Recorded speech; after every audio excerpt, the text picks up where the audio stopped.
शुरू कर।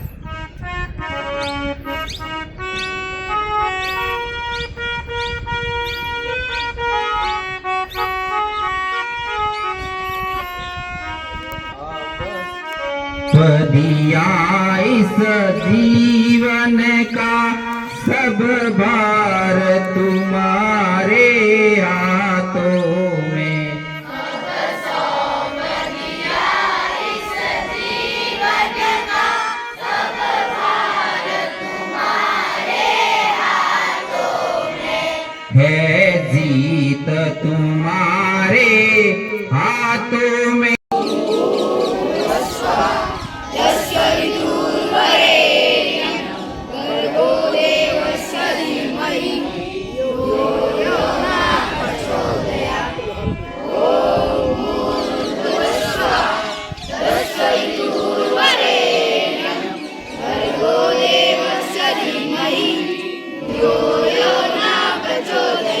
नमस्कार, मेरा नाम हर्ष राव, मैं कक्षा 12 का छात्र आपके सामने सुविचार बोलने के लिए उपस्थित हूँ।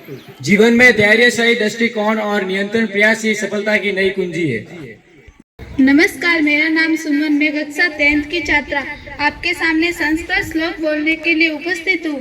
गुणे गुण व्यक्ति न व्यक्ति निर्गुण, बलि बल व्यक्ति न व्यक्ति निर्बल, पिको वसन से गुण न वायस, क सरिष्य बल न मुसक। हिंदी अनुवाद। गुणवान व्यक्ति गुण को जानता है, गुणहीन नहीं। बलवान व्यक्ति बल को जानता है, बली नहीं। वसंत ऋतु को कोयल ही जानती है, कौवा उसे नहीं जानता। हाथी के बल को शेर ही जानता है, चूहा उसे नहीं जानता। नमस्कार, मेरा नाम मोमल, मैं क्लास 11 की छात्रा आपके सामने कहानी बोलने के लिए उपस्थित हूँ। एक छोटा सा दिया था। वो बहुत डरता था और वो कहता था कि मैं छोटा हूँ पर मैं क्या करूँ। एक वृद्ध ने उसे जलाया और कहा, तुम छोटे हो पर अंधेरे को हरा सकते हो। शिक्षा, आप मेहनत करोगे तो फल मिलेगा। मैं क्लास 9 की छात्रा आपके सामने समाचार बोलने के लिए उपस्थित हूँ। पुरी में जगन्नाथ रथ यात्रा में भगदड़, एक की मौत, 100 से ज्यादा घायल। तेज बारिश के बीच 10 लाख से ज्यादा लोग मौजूद थे। हरमुद में भारतीय नागरिकों की तैनाती पर रोक सरकार ने आदेश। प्यारे विद्यार्थियों, देखिए, एक बार एक महात्मा जी थे। वो सुबह 4 बजे नदी में नहाने के लिए जाते थे। नहाते समय वो जब नीचे होते तो एक बिच्छू बार बार उनके हथेली में डंक मार रहा था, लेकिन वो महात्मा जी उस बिच्छू को बार बार बचाते और छोड़ देते। इतने में उनका एक शिष्य वहां पर खड़ा था, वो भी स्नान के लिए जाता था।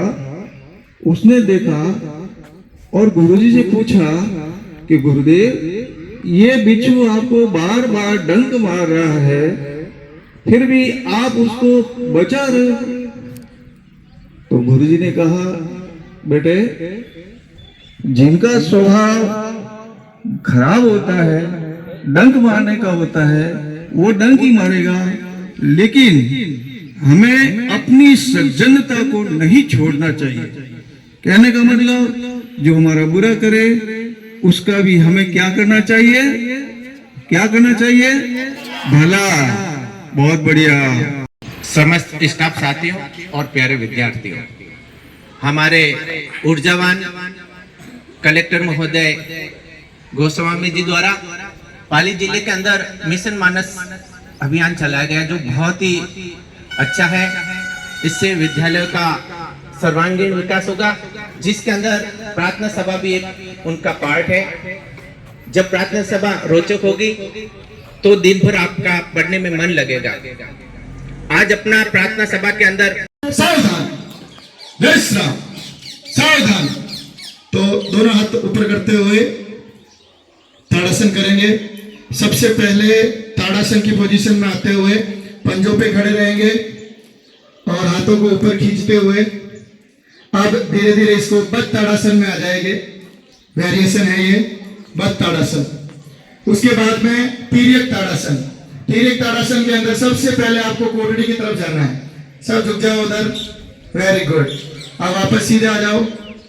अब सेकंड में आपको इधर इस साइड में एक साथ वापस सेंटर में और धीरे धीरे हाथों को रिलीज करना है। ये हो गया आपके ताड़ासन। क्या हो गया? ताड़ासन। ताड़ासन के अंदर हाई किया था, तो एक साथ सांस को ऊपर लेते हुए हाथ लेके जाएंगे और एक साथ छोड़ेंगे, ठीक है ना? तो इनहेल एक्सेल, पंजों पे हो जाना। इनहेल एक्सेल, इनहेल सांस को लेना है, रोकना है, और एक्सेल छोड़ना है। सांस लेनी है, छोड़नी है। Yes, last bar inhale exhale. Thank you. माता की, भारत माता की, भारत माता की। आपका नाम क्या है बेटा? कुसुम, कौन सी क्लास से हो? 10th। आज ओम आकार के अंदर आपको बैठा करके जो प्रार्थना करवाई, उससे आपको कैसा महसूस हुआ? आज हमें ओम में प्रार्थना करके बहुत अच्छा लगा। इससे हमारा मन एकाग्र रहा। बहुत अच्छा, जोर से तालियों से इनका स्वागत। आज की प्रार्थना से आपको क्या सीख मिली? इससे हमारा ध्यान एकाग्र होता है और सकारात्मक सोच होती है। बहुत अच्छा।